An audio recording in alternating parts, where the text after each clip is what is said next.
Welcome back to another episode of Out of Touch with John, Dustin, and Mitchell. One thing I've learned whenever I go back and edit these episodes, guys, is, and it's fun, I almost thought about making this a little video for TikTok, is whenever we play the intro music, sometimes all three of us, me, Dustin, and Mitchell, will all sit there and be dancing like a bunch of idiots. And sometimes it's kind of funny to watch, especially when I'm going back and re-editing the video. But it's kind of fun. It's a very, I don't know how the theme song really fits the show in terms of like the mood of what we talk about all the time, but it's been a part of it for 44 episodes now, and I don't really see a reason to change it up. I think it's good. Sometimes I'm dancing, sometimes I'm not paying attention at all, like I was today. I was not even looking. That's the way it goes sometimes. You've had a busy, I guess, couple of 20 or I don't know, days, hours, weeks. Yeah. I mean, I know you're about to have a baby. I don't know if that's related to this, but you've got a lot of stuff going on right now. Yeah, I was just in Virginia for a wedding. Drove there Friday, left about 1 p.m. It's like an 11-hour drive. Got there about 11 o'clock at night. Had the wedding on Saturday and then woke up Sunday morning and drove back. So is this the wedding that you thought about not participating in a few months ago? Sure is. I decided that I'm going to the wedding, and I'm happy I did. He was really happy I was there. I was happy I was there. It was a really good day. Well, good. And that was back in Charleston? This was in Virginia. You just said that. Look at me, little not paying southeast of Richmond. So, bit of a hike, but not too bad. Welcome back. I'm sorry that we're recording on a day where you're tired, but I'm glad to have you with us. It's all good. It is all Dustin, you said you had did I just cut you off, Mitchell? I don't mean to cut you off. Mm-mm. Dustin, you said you had a story. We were talking before the show. What's been going on with you? So this has never happened to me in real life. As I clear my throat. Have you guys, this is going to be a stupid question, but since there's a significant age difference here, I'm going to ask it. Have you guys ever seen the show Friends? Yes. My wife, that's her favorite show. One of her favorite shows of all time is Friends. Okay. So then I maybe never watched it, but go ahead. Okay. So maybe John will get this reference.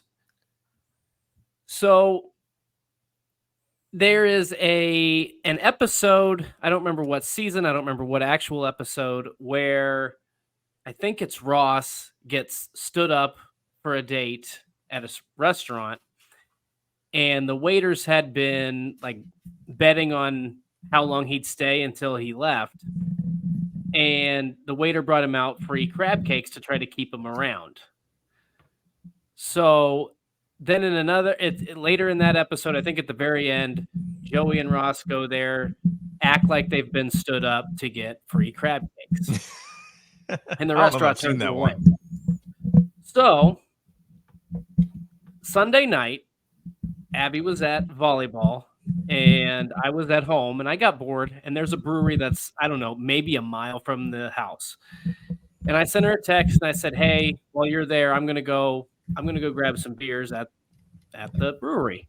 And she said, oh, that's great. I'll meet you there after we're done. And it'll be like a half hour, 45 minutes. So I walked into the brewery, was sitting on the patio, nice night, enjoying some beers. And the waiter had asked me, like, what is, do you want to order for your guests? And I said to the effect, like, she's not going to be here for a while, so I'll just wait till she gets here, or she gets really close and I'll order for her. No big deal, right? So she had told me it was going to be about 7:30. She pulled in at about 7:40. But at about 7:15, I ordered my second beer, and then the waiter came out with a second beer, set it beside me, and was like, this one's a complimentary beer. Dang. Because he thought I got stood up. Oh, man.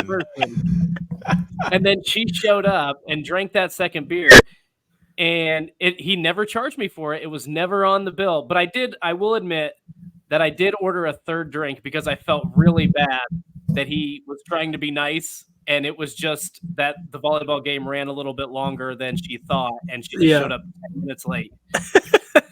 I love that, though. I'm sure they're, I don't want to say trained to be aware of those things, or maybe he just thought you were a nice dude and then was worried that you might be getting stood up.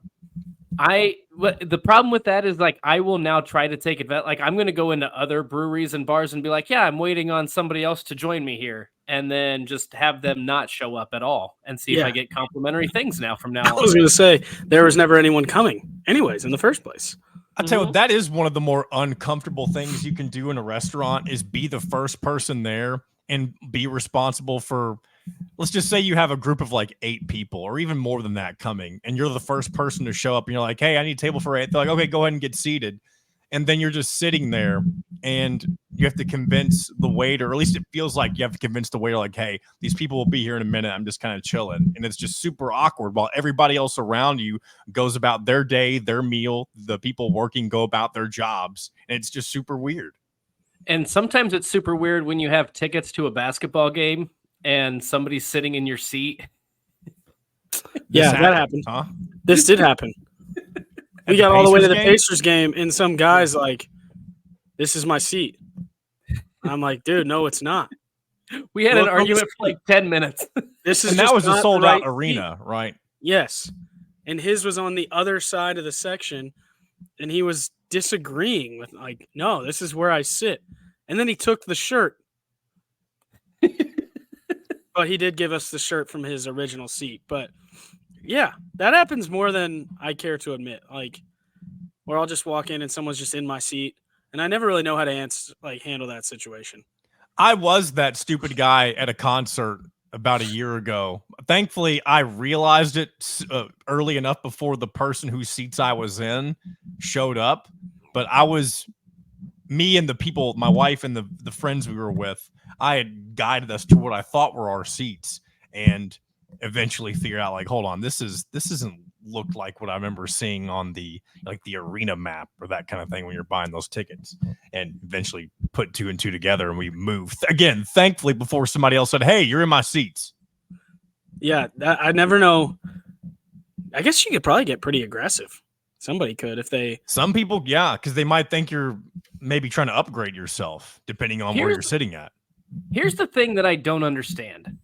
So if you're at a game and it's not like sold out or there's a lot of empty seats, I have no problem with people like trying to find a different spot. And then if somebody shows up in those seats, just moving, like, that wouldn't bother me. But if you're legitimately confused as to where you're supposed to be sitting, why would you not just ask the usher? There are 8 million ushers in every arena that will tell you exactly where you need to go. And it's just like, is it that hard to find? Well, okay, in that guy's case, it was a little tricky. I will give him some benefit. I'm not very smart. I walked right to it. I don't know. Tell you what, that's fair. The ushers, speaking of ushers, the ushers at Indiana games, specifically at Assembly Hall, they will make you, like, they'll act like they're being kind, and not that they're being overtly rude, but they will approach you before you have the chance to walk past them and make sure you know where you're going, because they don't want to they want to make sure people aren't just, again, I guess it's all for a good reason, but sometimes they're just like, hey, show me your seat. They want to make sure you're not trying to go somewhere you're not supposed to be. They can't wait to show off their Assembly Hall knowledge, dude. They can't. And they're always super dressed up. It's again, I feel like I'm being rude, but one guy at a Pacers game I went to, and this was when they were bad, like in 2011 or 12 or something. I got cheap tickets and I wanted to move down because there were 4,000 people there.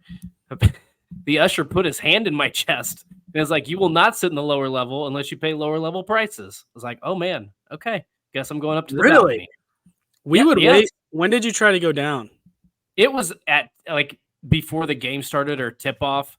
But it was, I mean, nobody had gone to any games that season. So yeah, that was a big strategy for me and my buddy Connor.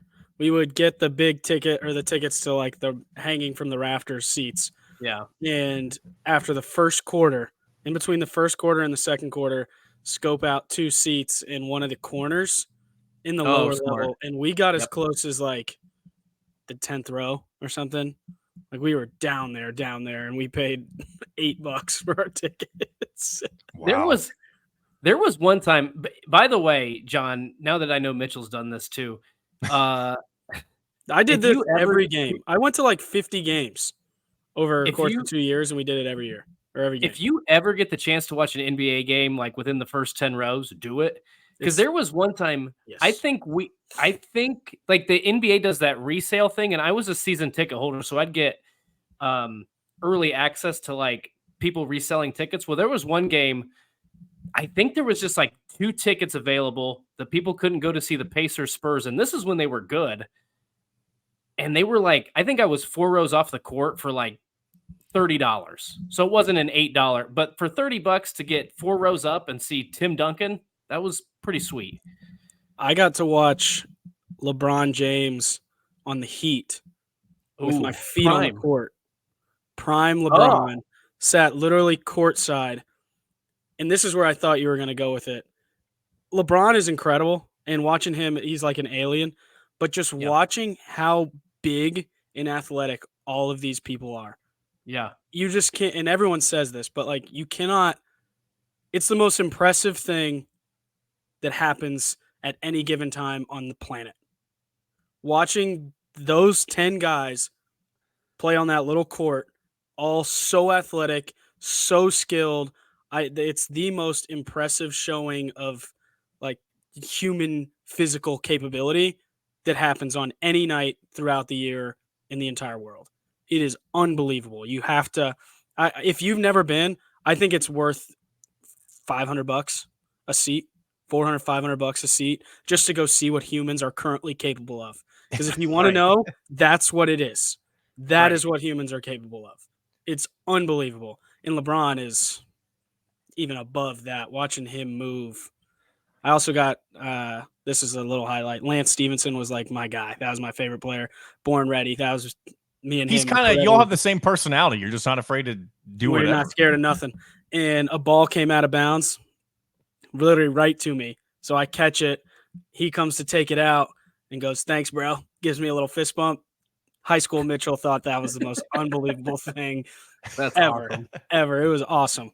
But again, it's worth it. If you get a chance, spend the money. Do it. That was a little sidebar. I mean, $500, that's a lot. That's wild. It's a lot, and it's worth it. You'll be amazed. It is stunning. If I ever have it, almost said dispensable. That's the right word, right? Yeah. Dispensable income. Expendable income. Yeah. Disposable. Yeah, gosh. Yeah, that's the word. You were dancing all around it. Yeah. If I ever have disposable income, that's something I'll definitely have to do at that point in time. See, because right now, $500 feels like on a purchase like that, feels like it's everything. You know what I mean? Even though it probably isn't. Yeah. It's a lot. Here's what I would do if you're ever like on vacation or out of town and there's a bad NBA team, sometimes you can get those tickets for like $150, which is an absolute bargain. Yeah, it definitely depends on the city. I think Indy fans are pretty loyal. I think they go to those games when they're the best and the worst. But if you're in Charlotte or something, or gosh, I don't even know, somewhere stinky, like those are not going to be that expensive.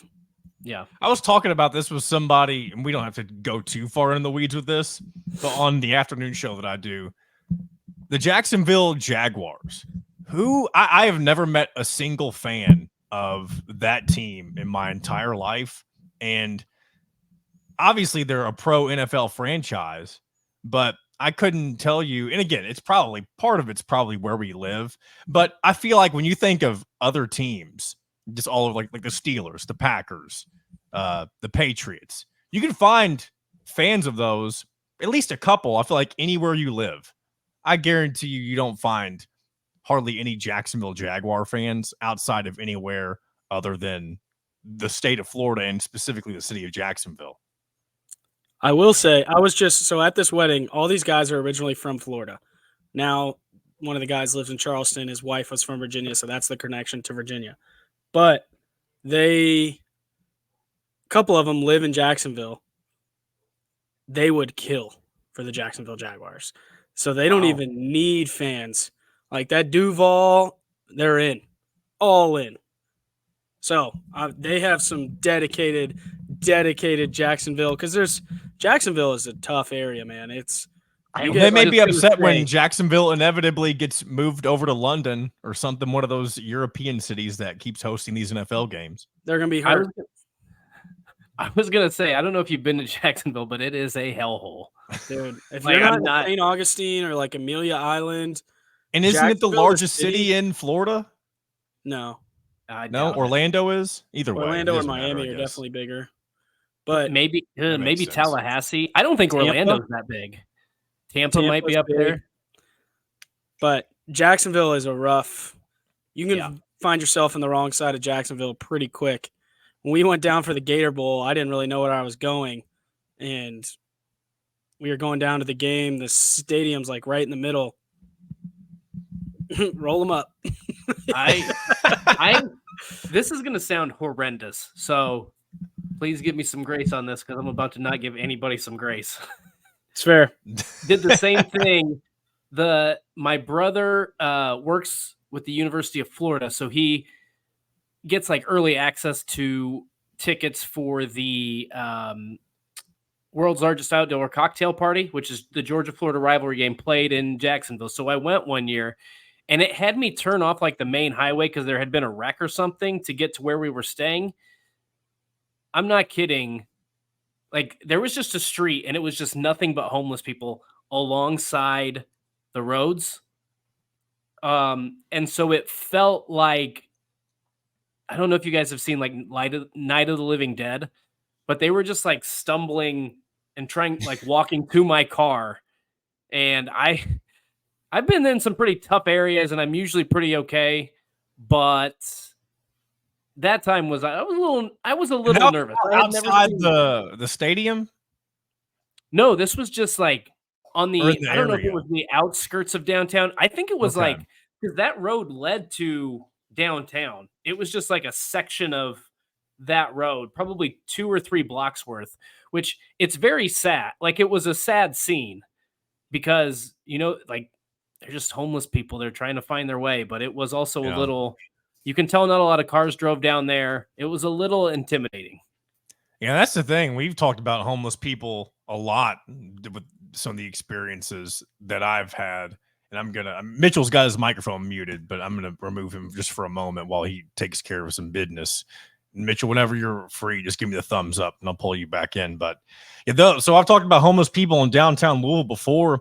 There is a gas station very close to the on-ramp that I get on whenever I'm leaving work and getting on the interstate to come back to my house after I've been at work. And that gas station recently shut down because the area, and I don't know if I've explained this on the show before or not, but people who are familiar with Louisville know this, or at least familiar with the downtown area probably know this, but this gas station was notorious for basically being the primary hangout spot for most of the homeless people in downtown Louisville. And it got to the point to where it was so bad that this gas station had to shut down because nobody wanted to go and use that area. And so when they finished shutting the gas station down, they boarded up all of the entrances, windows, glass, all that kind of stuff. And they put a barbed wire fence around the perimeter of the gas station. I mean, it looks like a prison. Like they're trying to keep people from climbing over it, obviously, because those homeless people still continue to hang out because that's their spot. Like, even though they don't have a place to live, that's kind of their place to live, even though they're not supposed to be there in the first place. It's like their community. Yeah. And they're, for the most part, I mean, I've never had a run-in with one of them specifically, one I've driven past to get on the on-ramp, but I can see why the average person who wouldn't know where they're at would be uncomfortable in that area. Sure. And they need gas. And that's the other thing. Was the only place to get gas in downtown Louisville. There are 0 gas stations now in the downtown part of Louisville, which is kind of weird to think about. I don't know how uncommon that is in other cities, but Louisville now has 0 gas stations in the downtown area. Well, that does seem uncommon. That's interesting. I don't know. There would be some ramps where there's got to be some gas. Although I'm thinking about Atlanta, and there are some like on the outskirts, but I doubt there's any downtown. I don't know. This is an interesting question. I don't know. Yeah, and Atlanta and Louisville, obviously, I would say I don't think I'm going to get into this. It reminds me. Maybe we'll get into this some other time. But I saw a Facebook post of somebody talking about traffic in Atlanta, and it's one of the funniest things that I've ever seen. It was their perspective on how to deal with drivers. And again, I'll have to, whenever I have time to kind of prep it and I don't want to say censor it, but give the highlights of it. We can do that some other time. I feel like was this a video on Twitter or something? I don't think there was a video unless I missed it, but I read the caption on Facebook and it was maybe that's what it was. Abby shared something like this with me recently. Okay. And I was just like, since I had lived there for 4 or 5 years, I was like, yes, true. Nah, that's not really true. But most of it was fairly accurate. I don't know if it was the same thing or not.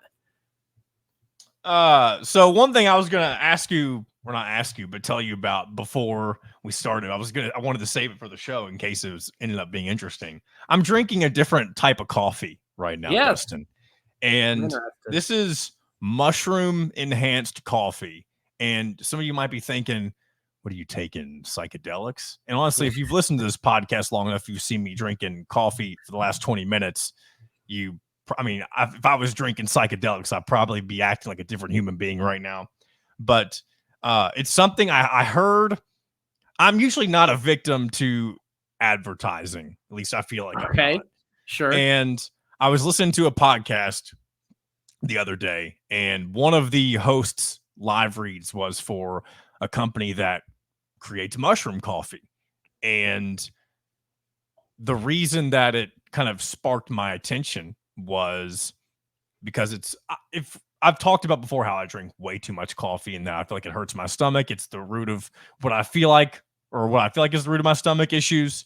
And supposedly when drinking this mushroom enhanced coffee, and it's not like the typical mushrooms that you might think of in, like out on your lawn, obviously that might be what you're picturing, but they take specific types of mushrooms and mix it with actual coffee beans.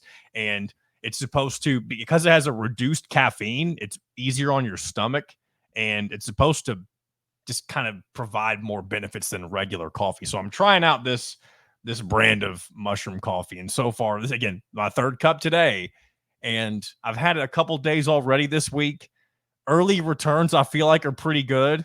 And it's one of those things where I feel like it's unique enough. And I know we don't have any sponsors for this show, but this is the kind of thing that I would love to promote if I had the chance to do something like that. Mushroom coffee. It's not something maybe it's more common than I realize, but once I heard it on the podcast ad, I don't know if it was just that alone, but I couldn't stop getting advertisements on whether it be YouTube videos or Instagram advertisements, that kind of thing. I couldn't stop seeing stuff about it. So that's a whole other conversation in and of itself, the way that, phones can just listen to anything and pique our interest. But yeah, I'll leave it at that.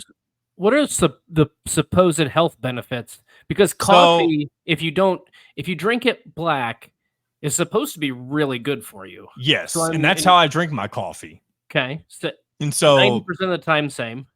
So I got a list of just general supposed enhancements for drinking mushroom coffee, and this is supposed to help you sleep better, which is kind of weird because most people think about waking up whenever they're drinking coffee. It's supposed to reduce stress, inflammation, strengthen your immune system, support your memory, increase your energy levels, and relax sore muscles. That's just, I guess, a few of them.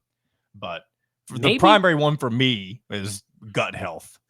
Maybe I should invest in this because I need help with most of these things. And again, I don't know if there's any small companies out there. And again, I know there's probably not any listening to me, but if by any off chance you are a small business owner that makes coffee or, does something like this, hey, reach out to me because, I love drinking coffee no matter where it comes from, as long as it's not going to kill me and actually be a psychedelic mushroom type of coffee. But yeah. Anyway, I feel mushroom like coffee. I feel like the sleeping better is a direct result of having less caffeine in it. Like, I don't think mushrooms help you sleep. It's probably the reduced level of caffeine. But the rest of it's very interesting. Because I'm assuming you hadn't heard of that before, of mushroom coffee, until just now. No, this is the first I'm hearing of this. And you can't, at least at the stores that I go to, you can't buy this type of coffee in like a Walmart or a Kroger.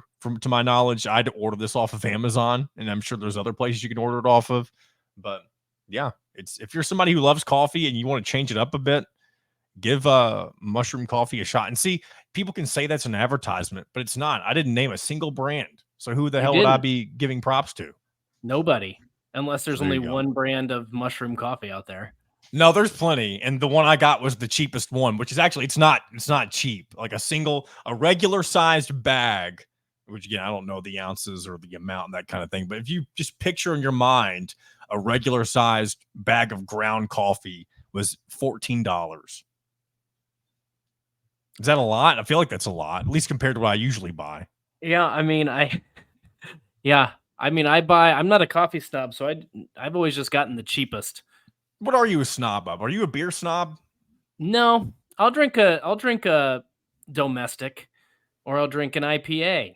I'll drink a sour. I'll drink just about anything. I'm trying to Do think. I people used to be more snobby about bourbon, but I've just come to discover that you really don't.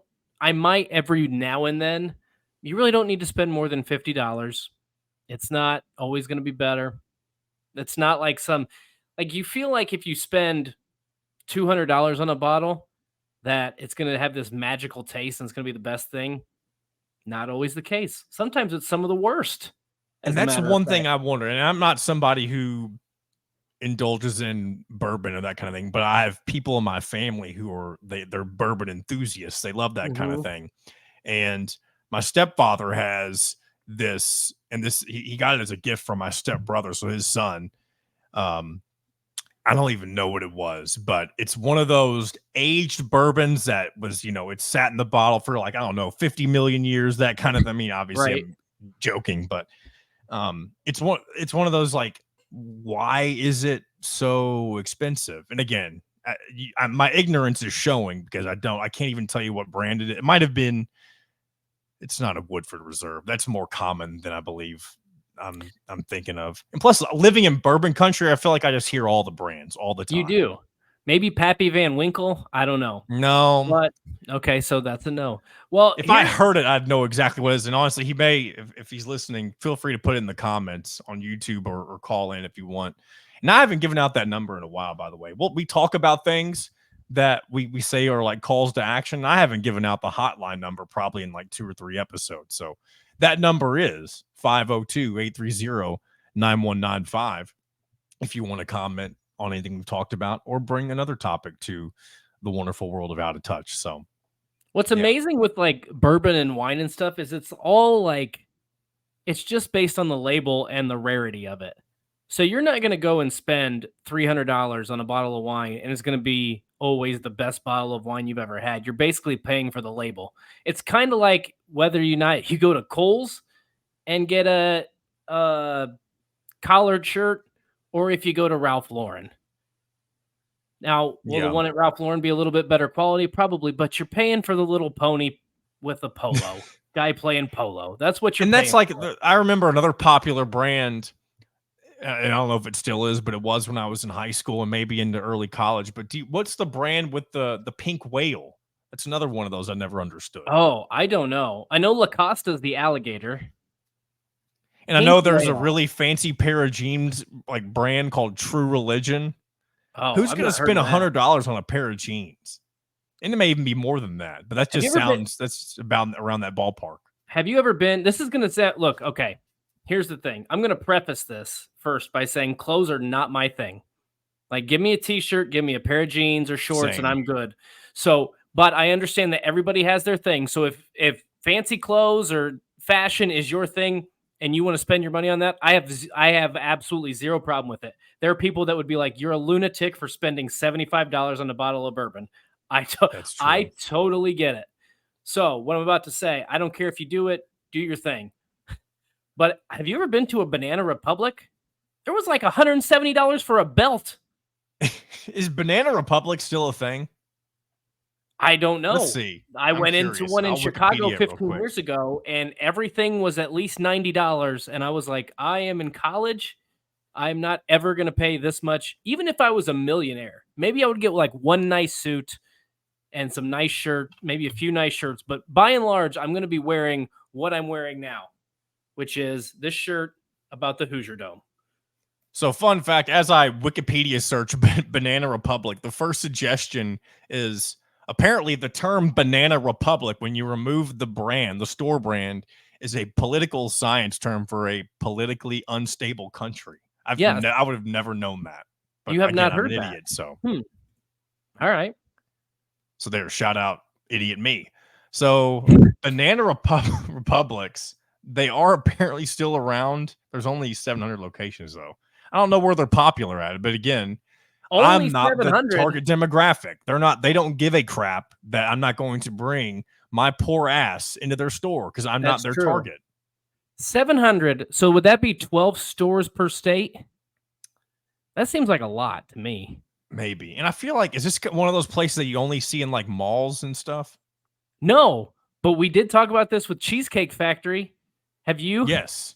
We have a Cheesecake Factory in Louisville and it's connected to a mall. Okay. I don't remember what conversations we've had on Out of Touch and what conversations we've had at Casa della Shooty Harris. So we were talking about this randomly. I don't even know how it popped up, but have you ever seen in the history of your life a standalone Cheesecake Factory?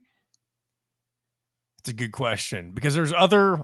I haven't. The only one I'm aware of, and I know there's more than one, but the only one I've ever seen is the one in Louisville that's connected to one of our malls. We have 3 malls. 2 of them are really nice. The other one is a rickety piece of garbage, but it's next to one of the nice ones. I have lived in a lot of different places, and I've never seen one. St. Louis attached to a mall. Indianapolis attached to a mall. Atlanta attached to a mall. Orlando attached to a mall. Milwaukee attached to a mall. I've never seen one not attached, but this was something interesting I learned. So apparently, John,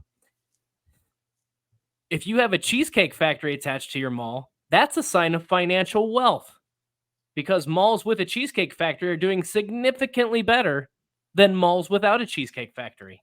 And that makes sense because the mall that has the Cheesecake Factory is in one of the richer, and that's probably a stretch, is one of the higher end areas of Louisville, at least in terms of the demographic that lives around that area. So that makes sense.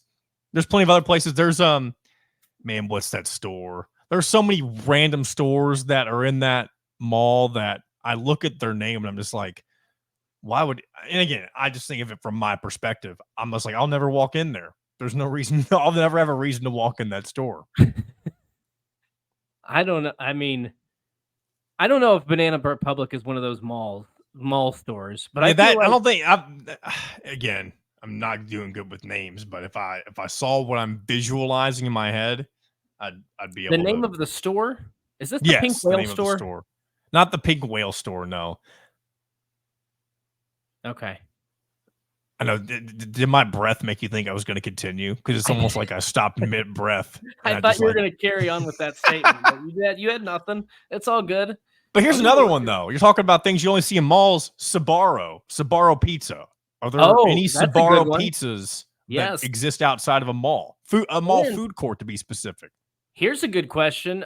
Did Panda Express start in a mall and then they got standalone stores, or how did that work? That's a good question because I've seen plenty of Panda Expresses outside of the mall now. Now you do, but I don't remember growing up. I don't remember ever Panda Express outside of the mall.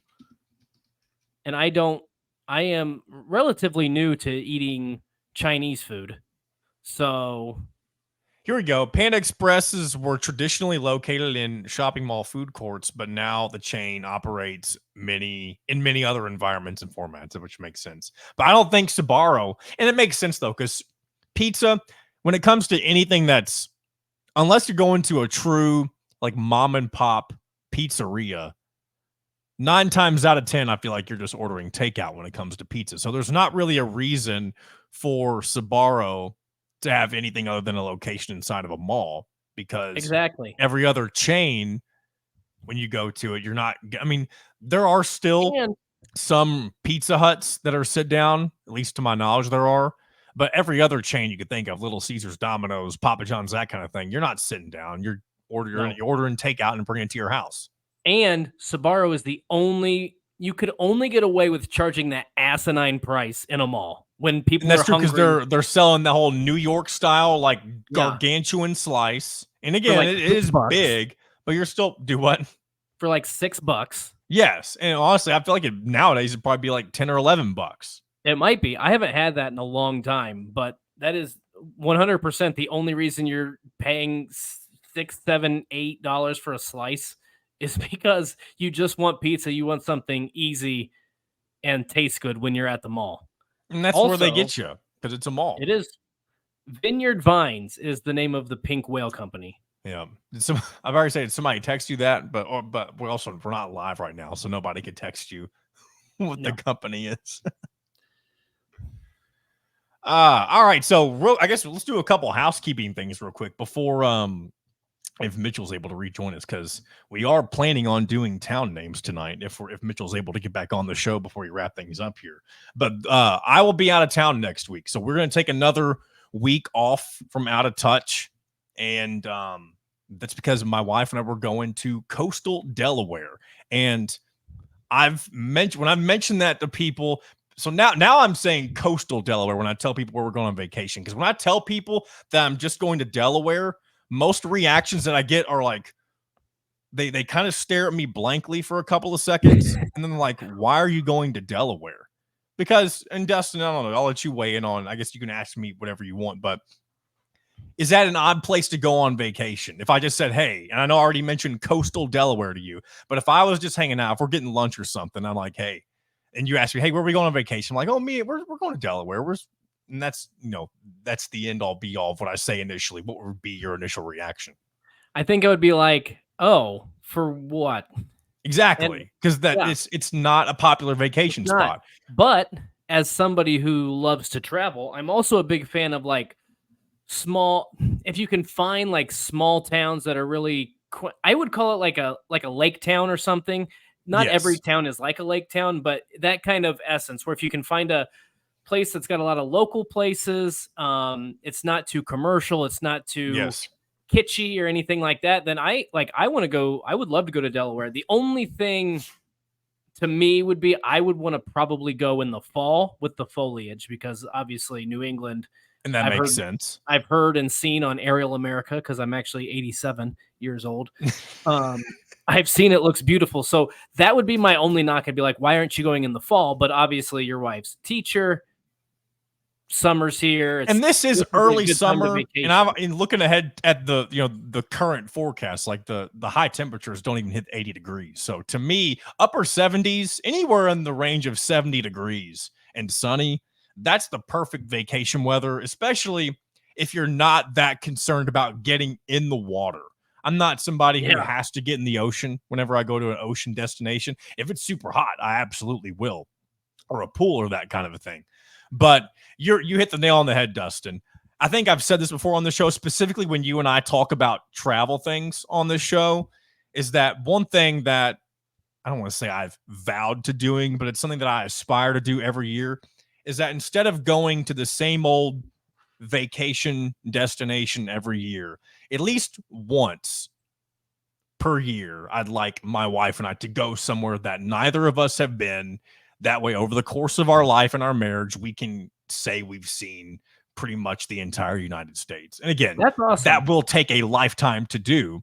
But I decided whenever I was looking for places that, aren't too far away or drivable, because that's another thing. I'm not a big fan of getting on planes. Therefore, the western part of the country, I'm going to need to either get over my fear of flying or use more vacation days for. So there you go. You see, you're already thinking like me, like you need more time out there anyway. What I would do, well, I mean, I always put this in my perspective because I obviously work from home and I can work remote and I can work anywhere. So I can travel and work and don't have to take days off. So, but to me, what I would do if I was you is like I would try to map it out. And if you hate flying and just crank out a couple different states at one time and like take all 2 weeks and be like, okay, this year we're going to knock out Washington, Oregon, and California, and then we're going to come home. You may not get to spend a lot of time in each place, but if you could do 3 or 4 days in each, if you did 3, 6, 9, so that's still, with 2 weekend days, that still gives you 5 days. So you could probably do 4 days in each, depending on how far it, of course, get your ass out there. Yeah, and all that makes sense. And you have to kind of be very precise with what you want to see. And so like with Delaware, for example, I'm like, what is there to do in Delaware? Obviously, it's an uncommon place for one in general, at least around where I'm from. But the place we're staying in kind of two different places. The first weekend we're staying in a place called Lewis, which is I don't want to say like the tip point because it's more like the southeastern tip because of the way that the state is shaped. But we're staying in a town called Lewis. Its nickname is the first town in the first state, and it's connected to a harbor, at least a harbor area type thing. And it's also along the coastline of, I think it's the Delaware Bay. So it's kind of a beach town. It's not necessarily a beach resort area. So that's where we're staying first. And then the last part, we're staying in Rehoboth Beach, which is kind of a more commercialized area, but we're staying in a more, at least what I hope is based on what I remember, I guess with my research, it's a bit more secluded compared to the main part of that beach. But there's also a state park, Dustin, that I think you would think is really cool called Cape Henlopen State Park. It's kind of sandwiched in between the two, and it's got a lot of sand dunes. It's got World War II towers and monuments and like cannons and stuff like that. Yep. Because apparently that was a significant defense area for our country at the time. So, or even for war, I think it might even be the War of 1812. But I remember reading some stuff about World War II. See, this sounds like my sort of vacation where you're going to do some relaxing. Yeah. You're going to find some fun things to do, and then you're just going to hit up a bunch of local spots. Like if I'm going somewhere, the problem with like vacationing in Florida, and I can say this having lived there are some local spots, but there are also just like if you go to Orlando, it's a bleep load of chains because they know everybody's going to Disney World. And so you've got, I'm not going to name them, but all around Disney World, if you're not eating at Disney World, guess what? I hate to say this, and I will say their name. You're going to eat at Applebee's, or you're going to eat at some of those other chains that you've heard that are in 8 million different locations across this country. So that's why, to me, like, I like to try to find a small town. So for me, when I go to Georgia, I like to go back to my, not hometown, but where I lived, Kennesaw. But there's a place called Blue Ridge, or there's places like in North Carolina, Asheville. What's the other one? I would draw a blank right here. In that same area? Yeah, there's Asheville, North Carolina, and there's another one. There's another town I'd like to go to. I can't think of it. Okay. I wouldn't know. I thought it was something that I was... Anyway, those are the kind of things. So, like, I don't know. I feel like some of those, like, high travel destination, tourist destinations get inundated with a lot of the same stuff you would see around Indianapolis, Indiana, or Louisville, Kentucky. Yeah. And so, yeah, that's what's going to be. Hopefully I have some interesting stories, and not that I'm expecting to have like anything super exciting to talk about, and when I say exciting, I mean like hopefully nothing tragic happens, I guess is what I'm trying to get. I don't want to see anything out of the ordinary in a bad way, but hopefully I see some cool things, and maybe other people will learn about the state that nobody gives a crap about, or at least one of the states nobody gives a crap about, being Delaware. Because here's the thing, you're surrounded by Maryland and Washington, D.C. You've got New York and New Jersey basically right above you. Pennsylvania's right to the other state that borders you. And Delaware's just kind of there, sitting on its ass. Nobody really cares about it. Check me on this real quick. I think I might be wrong on this. I thought Delaware was the first state to allow women to vote. Well, it was the first state in general, so if it's the first to do other things like that, it wouldn't surprise me. So we can do a little Google search. I could be completely wrong on this. I studied history, so this is going to be really embarrassing if I'm wrong. Is one of your friends who's called the show, is he a history teacher as well? No, English. Oh, okay, so he could easily fact check us if that's. He just knows history very, very well. Let's see. Is it Wyoming? I mean, this is what I'm getting here. I'm not getting anything definitive, but when I type in which state was the first to allow women to vote, I keep getting a bunch of links that look like it's pointing to the answer is Wyoming. So if I'm incorrect, again, put it in the comments. But yeah, I've got one more. I could have just made up something completely wrong. I do that all the time, though. I feel like I convince myself that certain things I've told myself in my head are true, and they're just not. It's just the way it is sometimes. On the same lines as vacations, and I'll talk about how flying freaks me out. And Here's another thing, another mode of transportation that I've never been on before. And I wouldn't necessarily say I'm afraid of it because I've been on boats a ton, but not cruise ships. And I saw this photo, and let's say I can share it, but I've got to remove the town names over to a different screen so I don't screw everything up with the town names. So I don't, if we even do them, because if Mitchell doesn't come back, we'll have to postpone town names. But anyway. Yeah. Well, do you got something, or do you have some information? It did not ratify the 19th Amendment until March 6, 1923, well after it was already part of the United States Constitution. So I was way off. I mean, not even. I don't know what I was thinking about. But anyway, all right, carry on. So anyway, cruise ships, right? Okay. So I'm not afraid of being on the water, being on a boat, and that kind of thing. But I've never been on a cruise.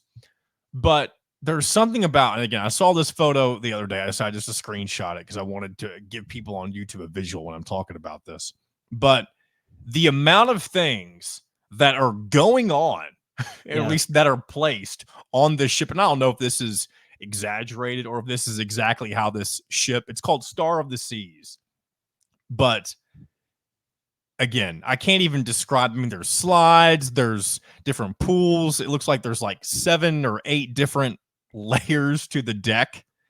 And I look at it, and my immediate thought is this gives me just like Titanic vibes. And what I mean by that is it looks too good to be true to not, sink. And I know that that's stupid and unrealistic, but when I see something that looks like it's supposed to be this once in a lifetime type of experience, my first thought is, oh, it can't end well, Do you know? So you've never been on a cruise? No. And again, I wouldn't be against it. It's not something I'm deathly afraid of, similar to flying, but it is something that I have some reservations about. So have you ever seen a cruise ship in person? That's a good question. I don't know that I have. That's a weird thing to think about or realize. A weird thing to realize. They are, when you just see them, they are massive. And then you get on one. Because I've been on at least one. I want to say I've been on 2, but maybe it's just one. I don't know how they fit all of that on a boat. It is legitimately insane how big it is. And I know that they have different stories, different levels, but you look at it and it's huge. And I was on like one of the smaller ones, like on a Carnival cruise, which pales in comparison to the Royal Caribbean one that you just showed us. So I can't imagine, like you could get your steps in just going back and forth on one of the decks. And here again, I didn't know if you were done. I was just kind of thinking, but another thing that, and I know I mentioned stomach issues before, and my brother just recently went on a cruise. He took Dramamine with him. At least I think it was Dramamine, or he might have put those little patches behind his head. I could be wrong about that too. He did one of those 2 things, or maybe both. But I'd worry about getting seasickness as well, just because I've never, again, been out to sea for that long. I'm curious how common that is. I would take some Dramamine. To me, I didn't really notice anything. When you're like walking around doing stuff, it just kind of feels like you're, at your house, just walking around doing things. Where I noticed it though was like in the cabin area, because sometimes you're like sea level and excuse me, sorry. It's all right. Hey, it happens to the best of us. And you can see like the boat moving and you can see the waves. And so that's where some of that nausea kicks in, at least for me. I didn't get it real bad. I bet that's what it is too, though, because I feel like a lot of times when I feel like I'm getting that seasickness type of sickness, and again, it's not always seasickness, but just that similar feeling. It feels like 90% of it is psychological, which is weird to think about. It might be. Maybe people do get sick and can notice, and their body can notice. I just know when I was walking, it didn't feel anything like, it wasn't like you were feeling the waves crash against you and you had to brace yourself or anything. It was just like walking, because those ships, they're so huge and they can carry so much weight. It's insane. But one thing I'd love to do too, and the reason I'm not fully, or one thing that's always appealed to me, is those rock and roll festival cruises. And again, I know that's not something that you would be interested in, but I would love to see my favorite bands on a boat. I think that'd be one of the coolest things. But anyway, I think what we're going to do here, I don't know if Mitchell's I think he's still on the phone. I think we may wrap this episode up and just call it a week. And we'll save town names for when we come back, because I had a sneaking I was gonna, so I know I mentioned the punishment wheel. I had a punishment in mind that wasn't going to cost you or Mitchell a thing, and obviously it'd be banking on one of you two losing. I'd figure something else out if I lost, but I know exactly what yours and or Mitchell's punishment's going to be the next time we do town names, because, and it's nothing super difficult, but it may be uncomfortable in a fun way. So we'll just get into that next time. So any parting thoughts, Dustin, before we let the people go, before we, take a week off from this thing? Enjoy your vacation. And let's see. I did have something in mind. Man, drawing a blank at the worst. That's the thing, though. It's we're getting in the summer. It's June. We got that. I don't even know. Oh, go ahead. Go back and listen to your favorite Out of Touch episode next week, since we won't be here. There you go. And be sure to hit up the hotline. Miscellaneous topics. Yeah, there you go. And again, that hotline number, if you made it this far, is 502-830-9195. And honestly, I'd love to know what people think about me going to Delaware. Do you think that's a weird place to go on vacation? Are there places in the United States that you would never think of to go because you just think it's just another place in the United States? Because honestly, I probably have some of those places in mind. Like, for example, I don't know if I would ever want a vacation in like Arkansas. What the hell do you do in Arkansas? You know what I mean? Or even a place in Alabama that's not Gulf Shores, that kind of thing. So if you've got a fun vacation spot, or not even a fun, if you've got an unfun vacation spot, since we're getting into the meat of summer here in a couple of weeks, you can send that in as well. Or again, be miscellaneous. I miss people like Willard. We need a Willard call again. It's been a while since we've heard from our man Willard. It has been. Brighten up our day. Give us whatever you want. That hotline number, 502-830-9195. Have a good night, Dustin. Go enjoy, what'd you call it? Casa del Shooty Harris? Yeah. Yeah, so go enjoy your evening. And wherever you are, if you're listening, again, if you made it to the end of the episode, we appreciate you. Whether it be morning, evening, afternoon, night, overnight. Maybe you're listening to this in your truck as you make a delivery to a gas station somewhere in Iowa City, Iowa. I don't know. We appreciate you as well. So, as always, thanks for listening, and we will talk to you next time.